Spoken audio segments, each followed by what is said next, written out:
welcome to Why Don't You number 30. I love this because we've got another one that's an anniversary. We've got our 30-year, all right then, 30 episode. Why don't you reframe? So I'm going to get the crew to tell me what they think Why Don't You Reframe is all about. And then obviously you guys are going to participate, chuck in what you think it's all about. Why don't you next Thursday, the 17th?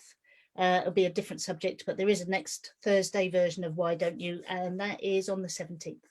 Okie dokie. So who haven't I been to first for ages? Neil, please let me know what you think this version is all about for you. Okay, so reframing for me is a way of solving problems to look at in a different way and spark innovation and creativity around that problem. Nice. Inspiration and creativity. Loving that. Excellent. Thanks, Neil. Kev? Yeah, what Neil said. Good. To Terry then. No, I think it's about looking at things from a different perspective. Seeing things from a different point of view, or just looking at things from a different point of view. I'm going to phrase it that way. Yeah. Thank you. Sammy, seeing as Terry's just faffing with his thing. Sammy, are you ready?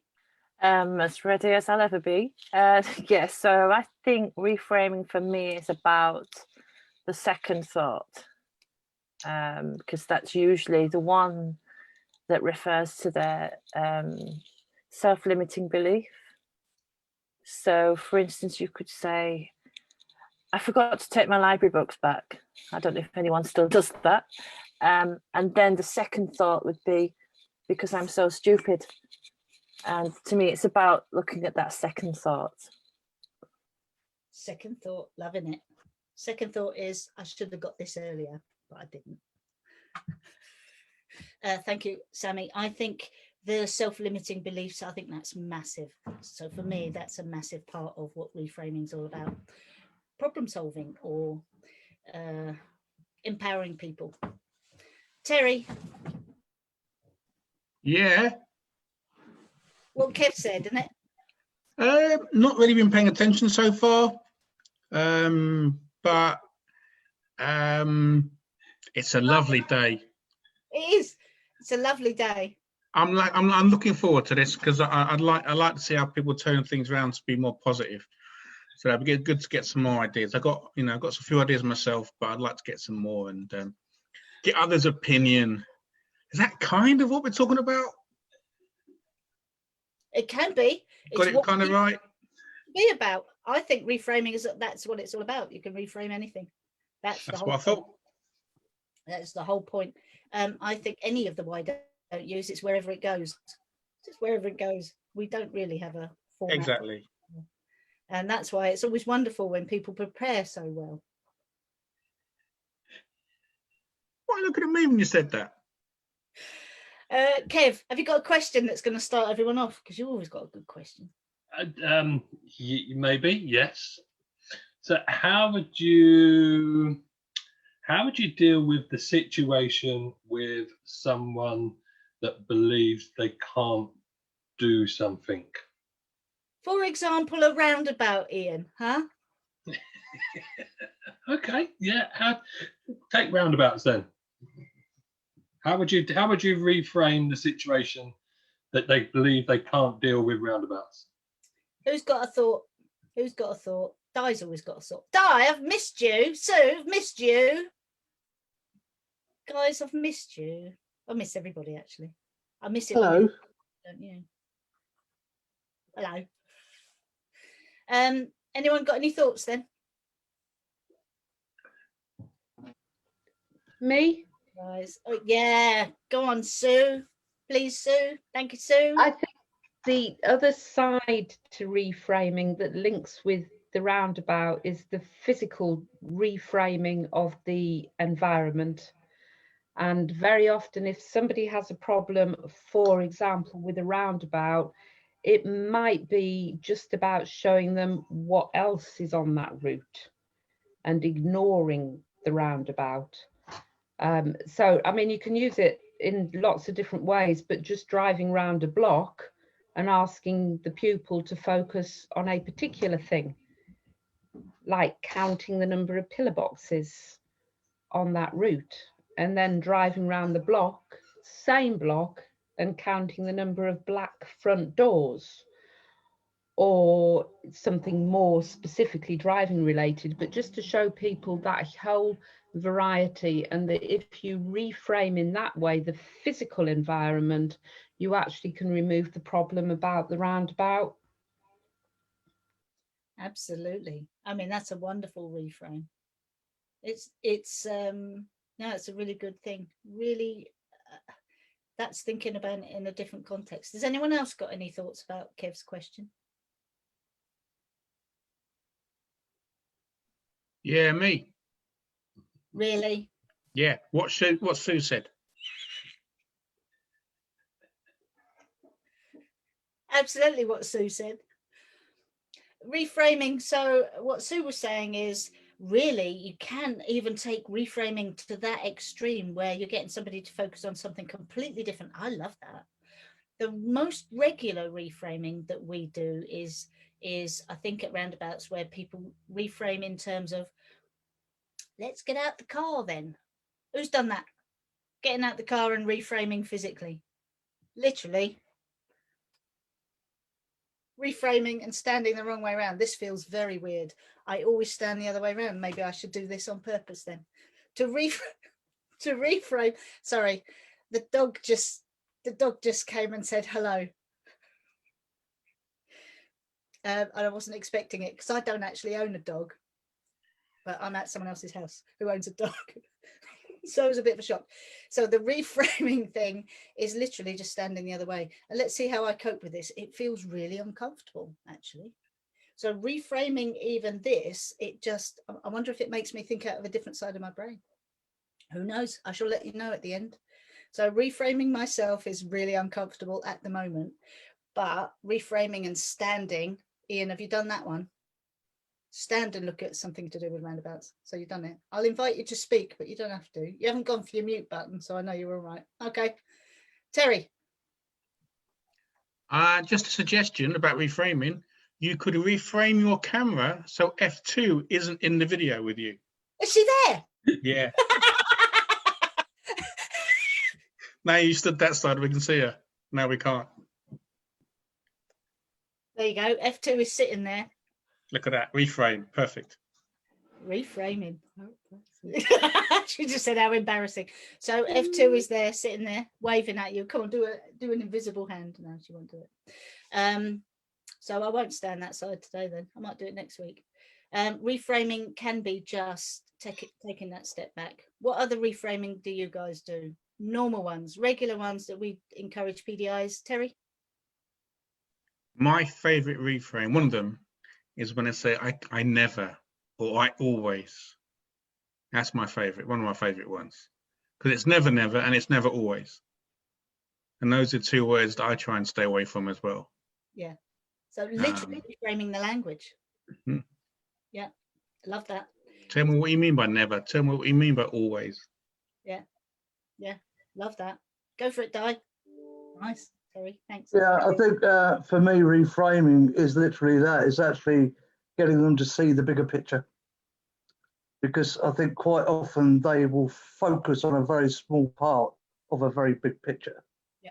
And so in order to zoom out a little bit and actually see, put it into context, which reframes the whole thing. Yeah, zooming out a little bit, definitely. Yeah, I do love the reframing. I think you can do it all sorts of places. But zooming out a little bit, that's a nice way to visualize it for those of you that are visual kind of people, coming out, moving back, and seeing it from that different perspective. I love the reframing of language, Terry. You're quite right. I was getting people to look at reframing their own language, or how we, even all of us, if you think about it. I was delivering a speed awareness course today, and it popped up, well, actually, it was a few weeks ago. Popped into my head when we were thinking about this reframing thing. I was thinking about the language when we use when we drive to the shop. We never drive to a shop. We nip to a shop, or we pop to a shop. the language we use frames how we're going to think about the drive. And it means that I'm likely to rush it. And I think that's what we all do. And that's what I was asking the guys to do. If you reframe your language, just like Terry said, don't tell him he had a good idea. If you reframe your language, you can actually change it. So spot on, Terry. Love that. I hate it when it's right. Ooh, Phil.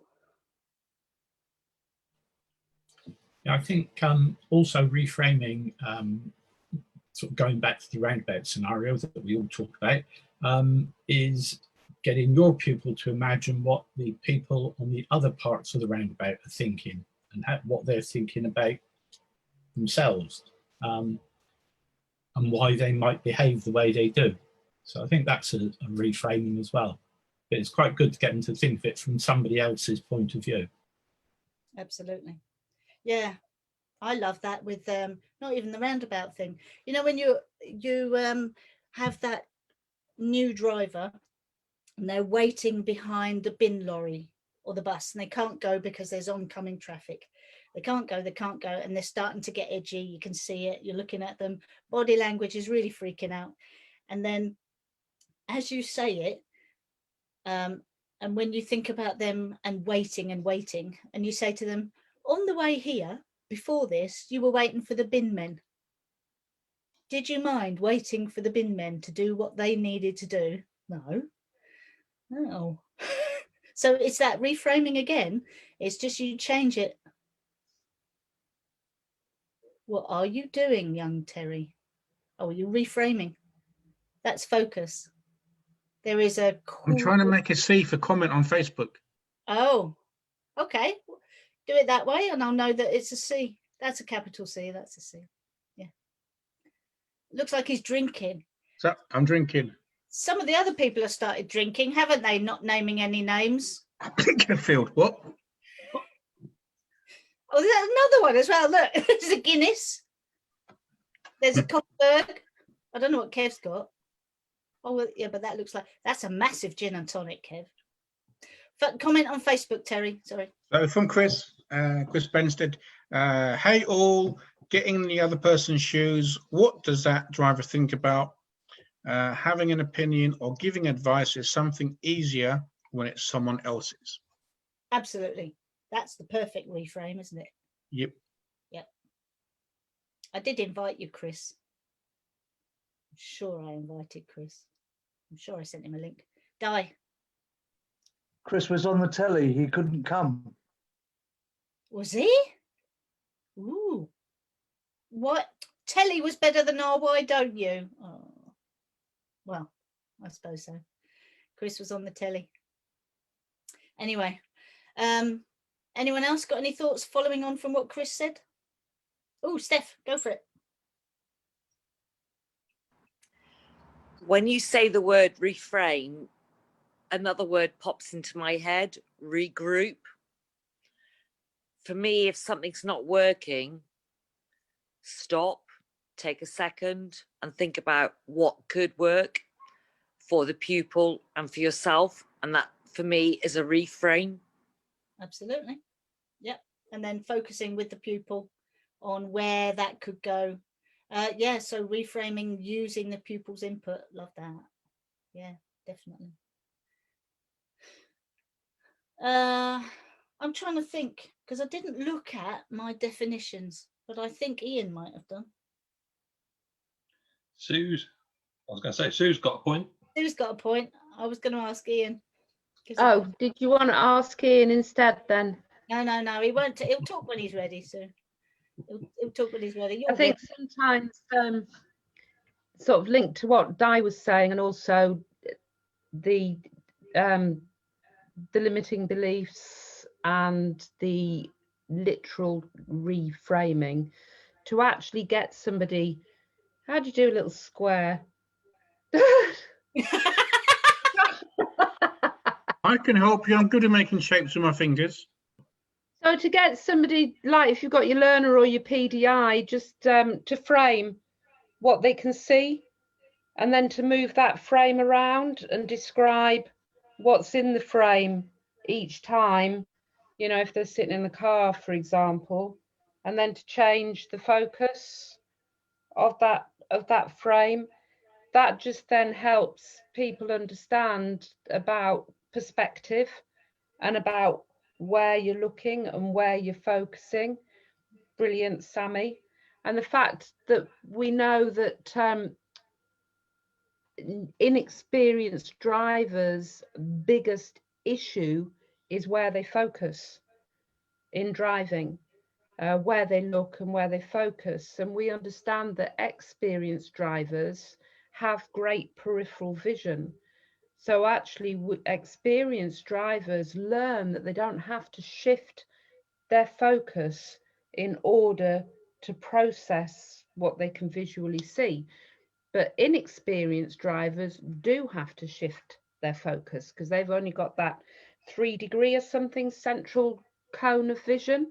Yeah. So reframing is so physically important, as I said before, for the environment and to help them understand physically and situationally their limitations. So the metaphor as well about reframing becomes even more valid. Absolutely. Yeah. Over to you, Ian. He's not doing it soon. We can't. He'll do it when he's ready. I like what you said, Sue. I also think that when delivering the other courses, the speed awareness courses, and certainly what they used to be called the driver alertness course, it's driving. Oh, anyway, the other types of endorse courses for people who've had a crash, they actually are refocusing, as you said. They're doing that wider focus, but then they're actually more limited because they're looking and they don't see that narrow point. So that's why people miss the two-wheelers, because they're looking at that kind of narrow focus rather than going back to approaching. If you could reframe your own brains to approach a junction like you are a learner, you would scan the environment differently compared to those of us that are experienced drivers. So can we get better? I don't know. It certainly made me think about it. The amount of people on two wheels that end up on a bonnet somewhere because looked but failed to see. I believe it's a very common type of crash. So the look but failed to see, just swapping around. I'm reframing. Susan McCormack here. She's saying about how the learner, or the new driver, tends to reframe from that to that, and we get really good at it. There are times where that is actually the wrong thing, and we need to reframe ourselves and get back to that narrow point of focus. Go for it, Sue. Just a little aside there, the look but fail to see is a technical term for that kind of crash, but it's also coined as a SMIDSy. It is. Sorry, mate, I didn't see you. Yes. Sorry, mate, I didn't see you. That's it. Absolutely. Smidsy. Yep. Thank you, Di.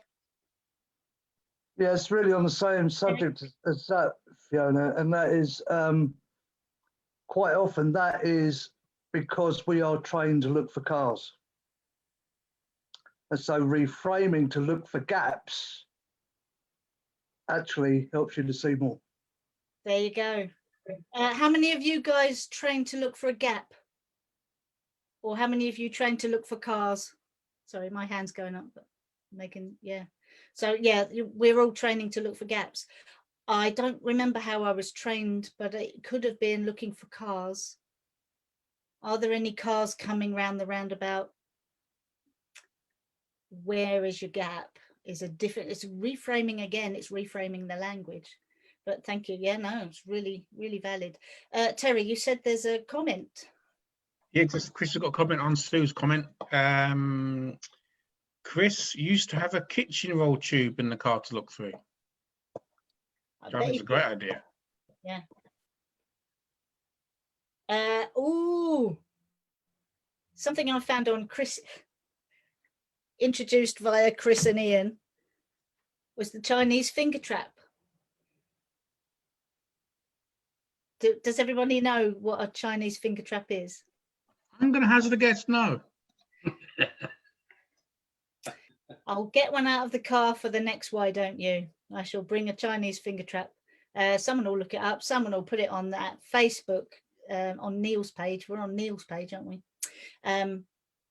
Chinese finger trap is just a way, but it can help you reframe, because usually if you think about a new driver, what they think of in that moment, and Ian, I think this could be a sort of thing where we have a reaction.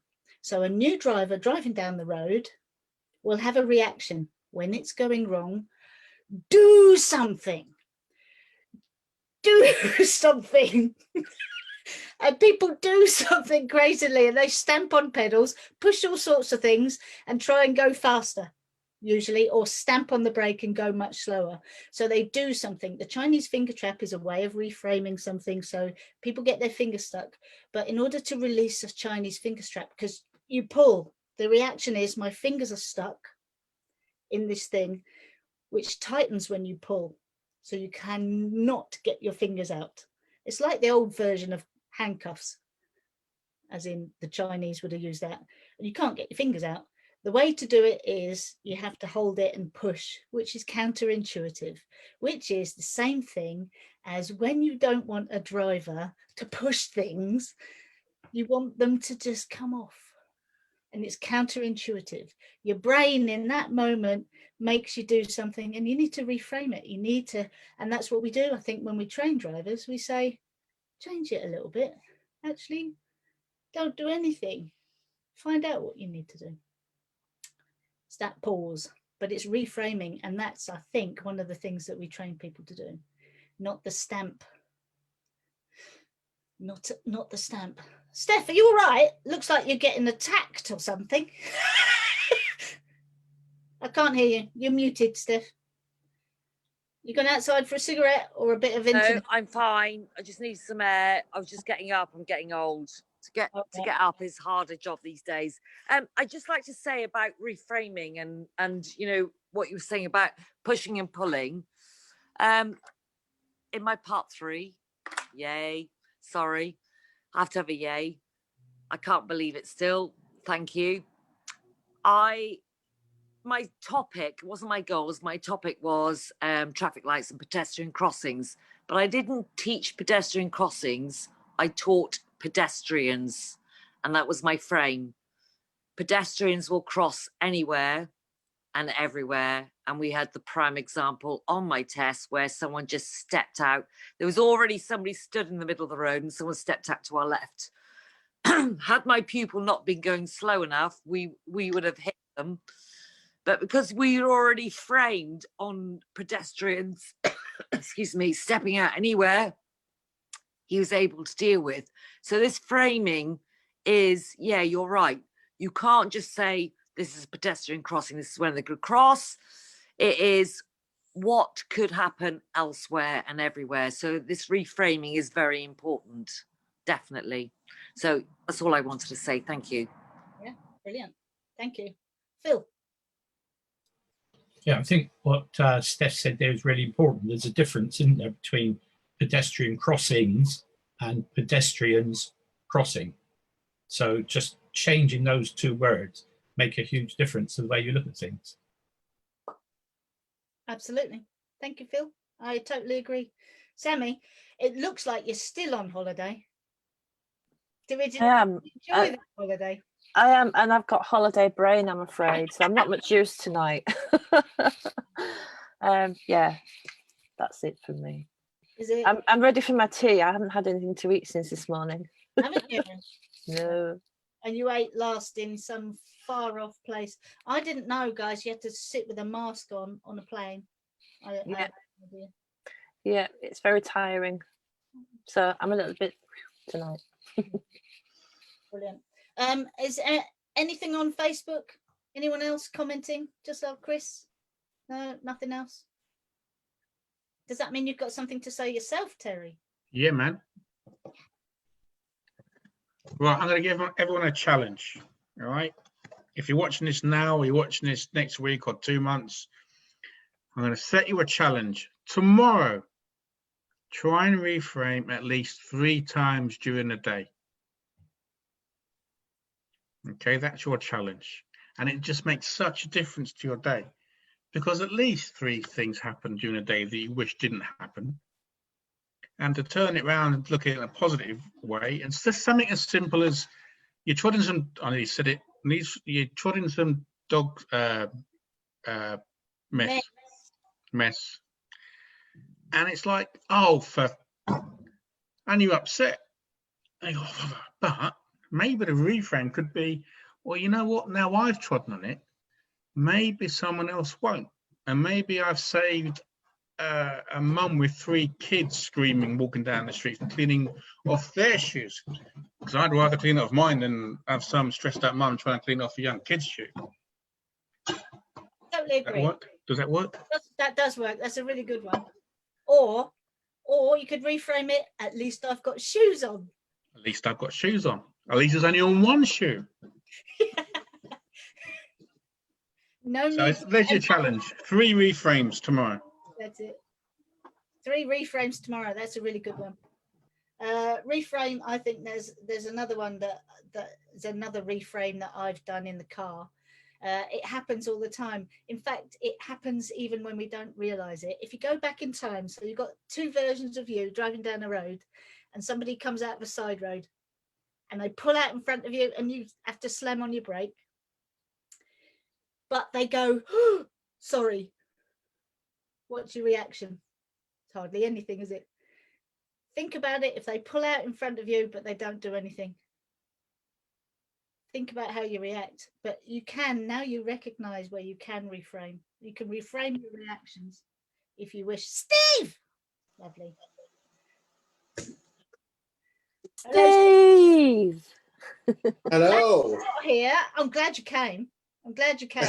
Steve arrived. You should have said. There we go. Yeah, Steve. How are we? We're all good. Have you been watching? Have you heard anything so far? A little bit. I've just not long been in, so I've kind of half been watching, and I can't work out how to mute this on my iPad. Hang on. Ah, there we go. That's right, found it. Yeah, I just listened for a bit. I might have something to add in a sec. We'll see. Good. I hope so, because they're drying up a little bit. So going back to Kev's original question about the roundabouts, and it may help people. What do you guys do, please, then, to reframe that roundabout setting? Because we had the roundabout setting. Ian and Kev kind of both, but I think it was Ian. It was us chatting before, wasn't it? It was before the Why Don't You started. So Terry. I'd just get them or ask them, suggest, whatever you want to call it. If ever there's a problem with confidence or not knowing how to do something, so for Kev's roundabouts, for instance, we'd say something like, if I play a little game, and we'd say something like, right, you are the best roundabout driver in the whole wide world. How would you drive that roundabout now? Tell me how you'd be sitting. What would your name be? Like Ronnie Roundabout or something like that. And what would you be thinking inside? And what would be in your head? What thoughts would be inside? How would your body be sitting? What your legs doing? How are you holding the wheel? Right, let's go and be Ronnie Roundabout. Show me Ronnie Roundabout's roundabouts. And I'll tell you what, it's never failed. Not always straight away, but it's always worked. And just something as simple as maybe not Ronnie Roundabout, but I've made it up. But if there's a negative thought or negative feeling there, it's who is the most confident driver you know? And I normally say Dad. That's all right. So show me how Dad sits. And then normally have one hand on a wheel or one hand hanging out or one hand on a gear stick. It's like, right, become your dad. You are now, I'm going to call you, what's your dad's name? Right, I'm going to call you Fred from now on. All right. So go and show me in your body and in your thoughts what your dad's thinking about. And let's go and have a go at this junction. Let's go and have a go at this dual carriage or something, whatever it is. And it never fails. Never fails to help them. Just a simple reframe. Be someone else. Yeah, it's a massive one. That's a really good one. Also comes into the why don't you play more games category, I think. which it didn't on the day, but it does come into the why don't you play more games. Exactly. I love that. What's the other one? Because you made me think of something then. Oh, I forgot what it was. It is exactly that. I've forgotten. Has anyone else got anything? Oh, Sammy's disappeared. Oh, sorry, Di. I see you. Sorry, you disappeared then. We're talking about how we can reframe our students. I think sometimes it's important to understand that sometimes trainers have to reframe as well, you know, because you know what it's like. You look at your diary sometimes and you look at the pupils' names and think, oh God, why did I book them in twice this week? You know, and you go there and you're not really into it at all. And they get in the car and you think, well, I'm going to try and make this as easy as I can because they're not very good, you know. So we're going to do lots and lots of left-hand turns. And I think sometimes if as a trainer, you actually reframe and imagine them to be your star pupil, they respond every time. So I think, you know, even we're talking about students, but I think sometimes the trainers have to as well. I think so. I totally agree. Need to reframe it. 100% agree with that. Thank you, Di. I think that's important. Terry. Sorry, my story just reminded me of something someone did once. It was pretending to be his dad, and he said, "My dad always chews gum, so he always had. It's okay to hold one hand here and one hand on the window." And I said, "Yeah." And he sits down, chewing. He says, "My dad also picks his nose when he's driving." I said, "No, no. We'll stop at the bubble gum. Yeah. Enough." Yeah. Sorry, just thought I'd say it. It was quite funny. I think you have to. But it is, that's what it was. Thank you, Terry. Really glad you did that.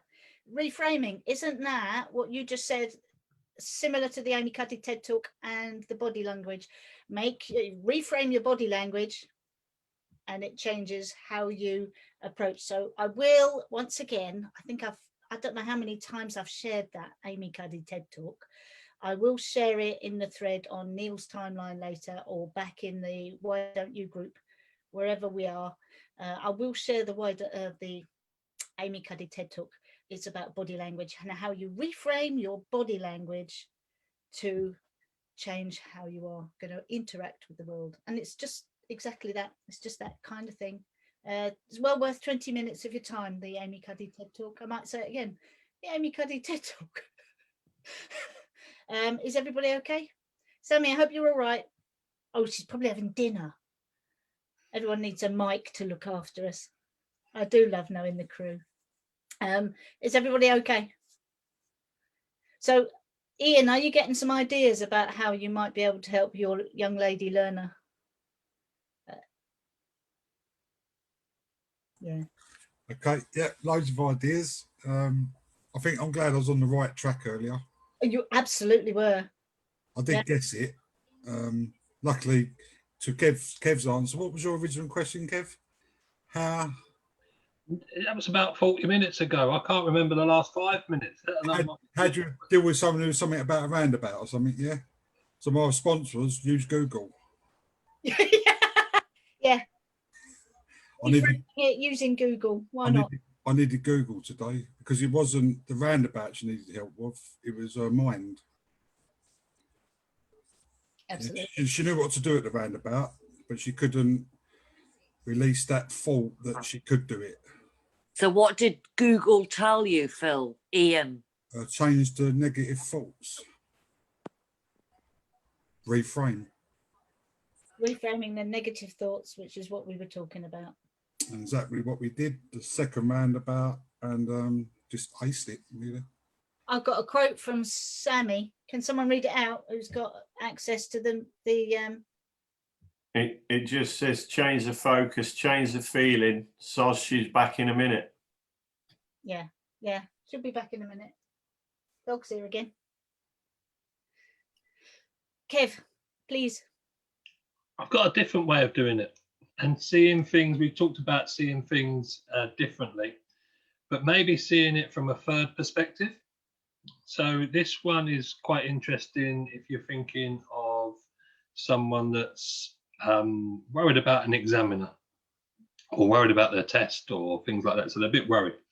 So you get them to visualize what they're seeing through their eyes for that test. And they go, you go through all what they're hearing, what they're seeing, what they're feeling, and all that. So you really go sort of like a little bit deeper. But then you change, and I physically do this now, where I get them to actually sit in the passenger seat and be the examiner. And now they tell me what they see and they're hearing from the examiner's side of things, with them driving on their test. And you get two different sides. You get the feelings and the thoughts from them as a driver. You get them seeing and feeling from the examiner's point of view. And then I move them again.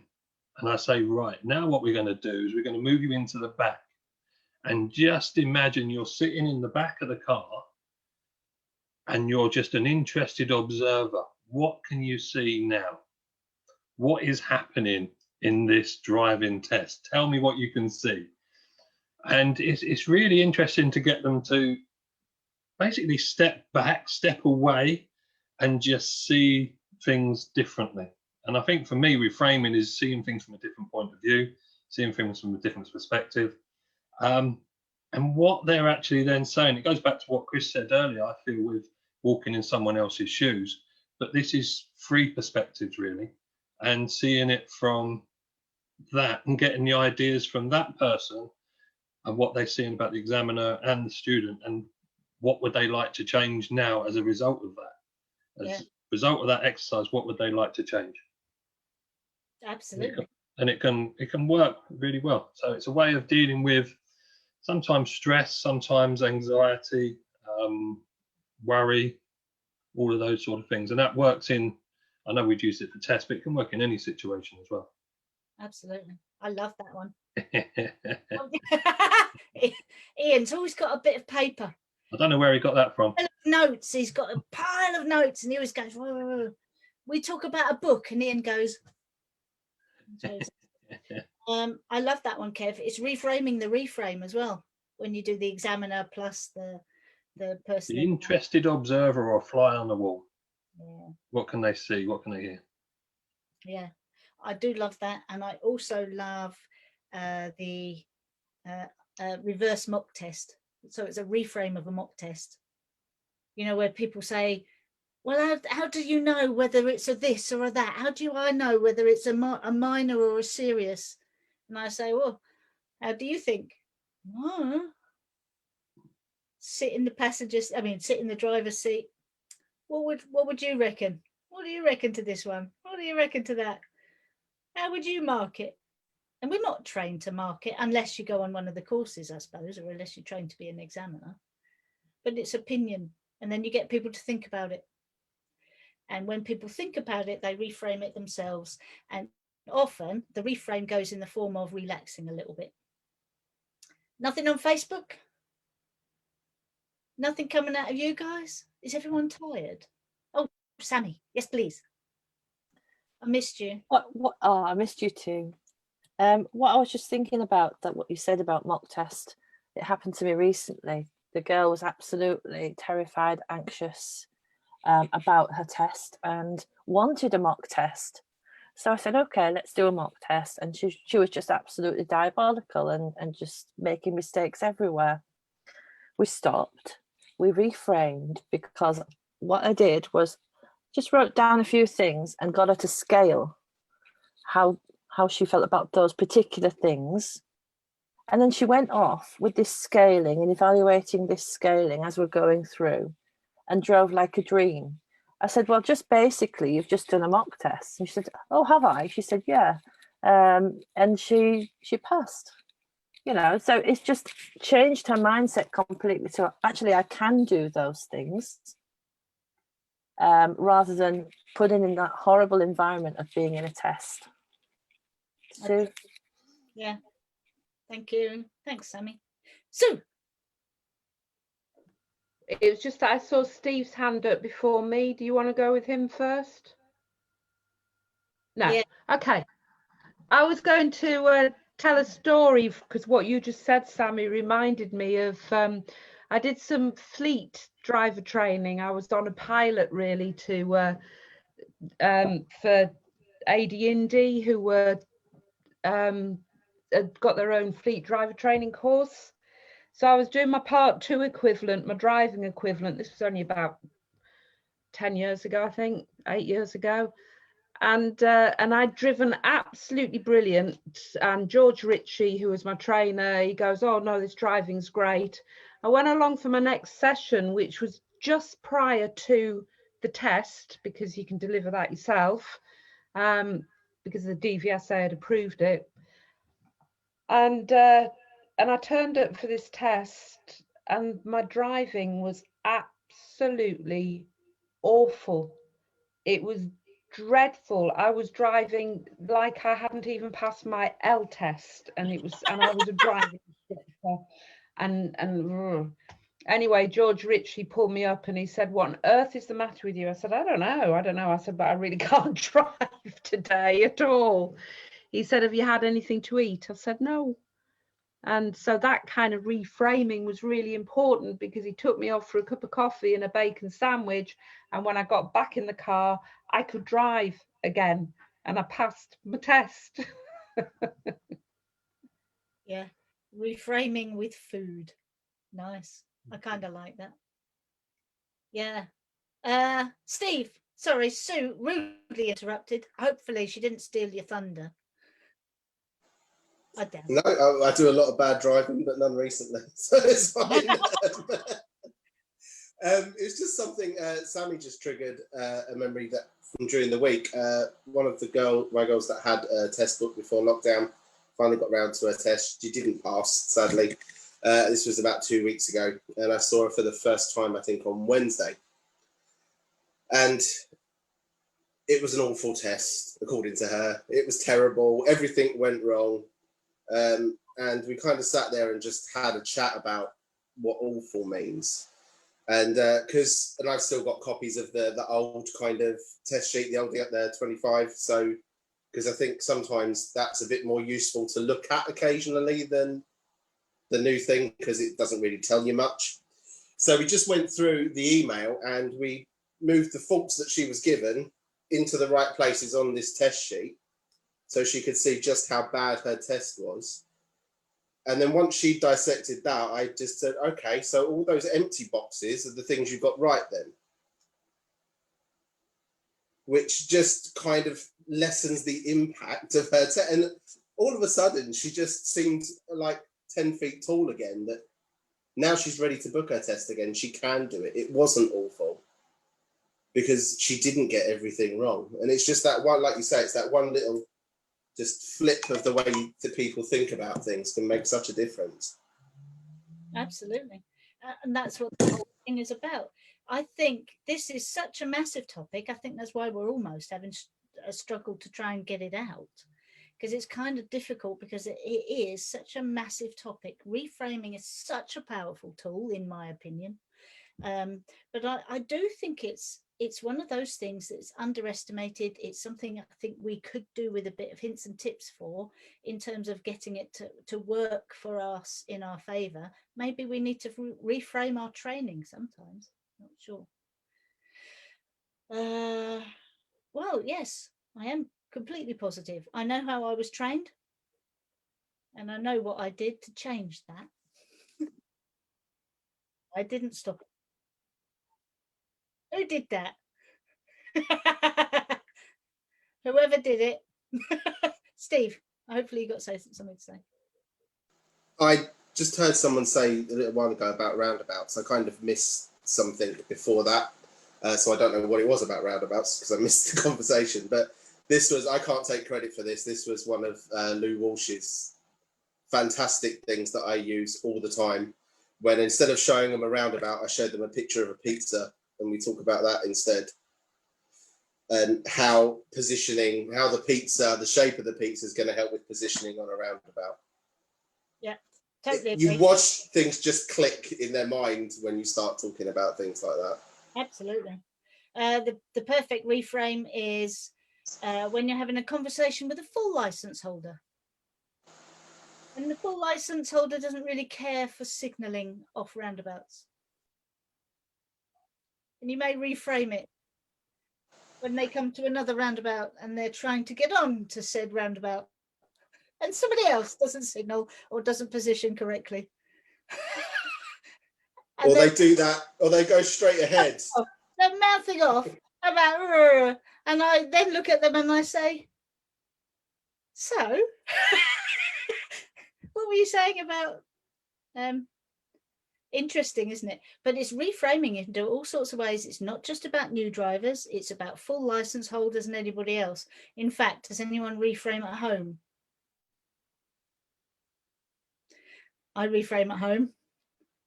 I shall be reframing with a friend of mine who's going to reframe something for herself. It's not F2, Terry, not F2. Someone else. But reframing, I use it as a technique everywhere because I think I have to do it. I have to do it for myself. Reframe how I feel about something. I need to reframe my cake intake, really.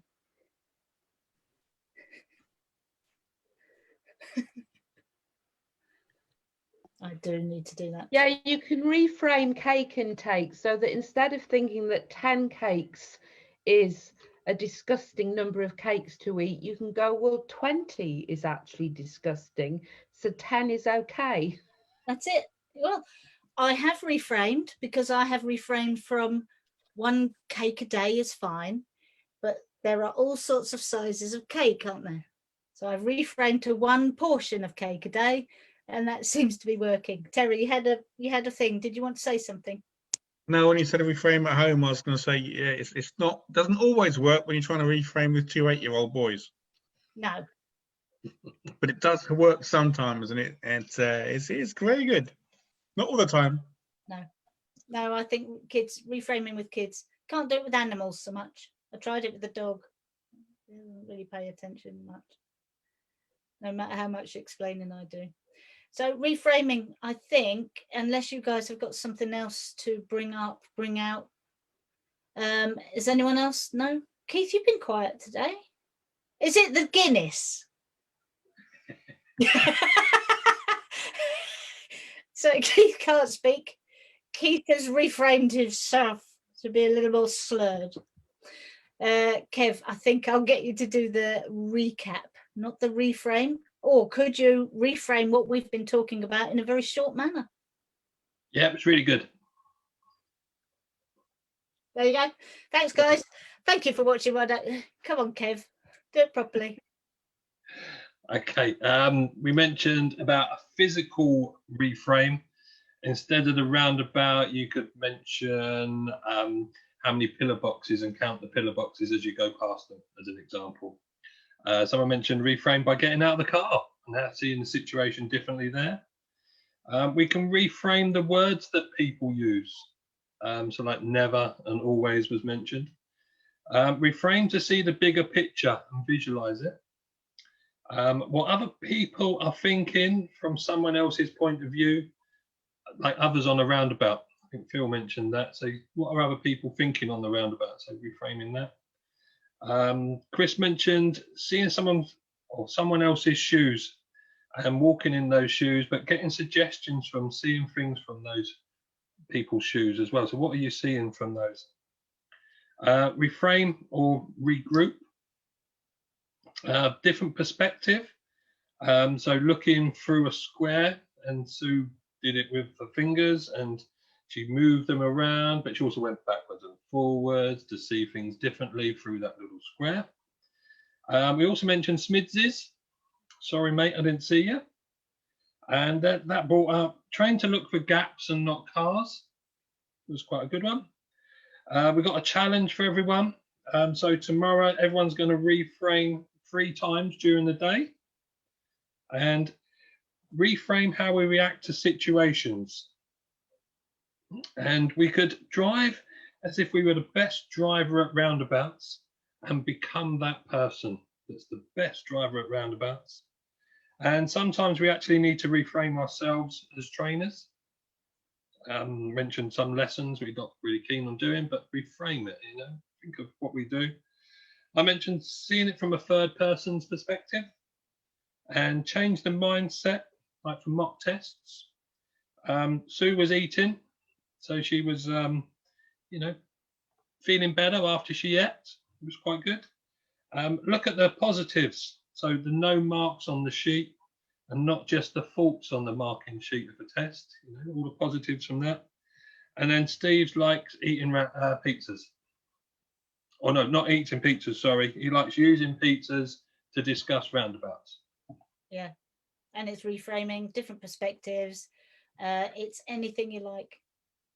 And I think that's it. If you think about it, even the presenters that we use, when we use, that is reframing.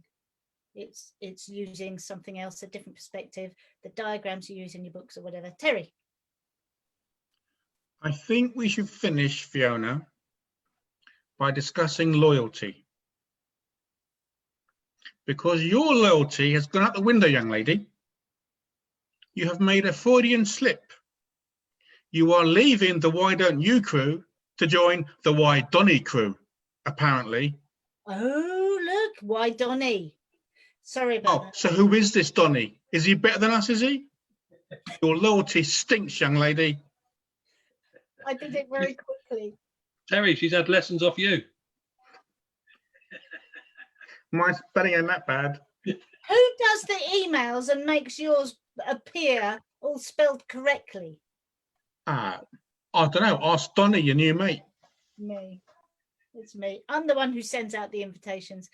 Guys, speaking of those invitations to the Why Donny You group, if you want to come and be a panelist on the Why Donny You next week, it is, I've forgotten it,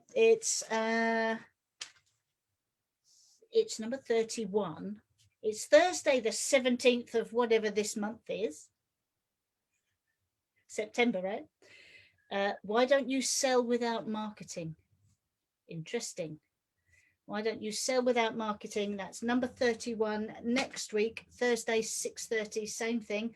If you want to also be a panelist, send me an invitation, send me an email or something. Let me know that you want to come and attend and be part of the Why Don't You thing. I think, is that it? Any final words from anybody? Going to invite you all to say goodbye. See you next week. Come on the panel. Thank you, attendees. Thank you, guys, for being on the Why Don't You. I shall see you all soon. I'm ending live on Facebook.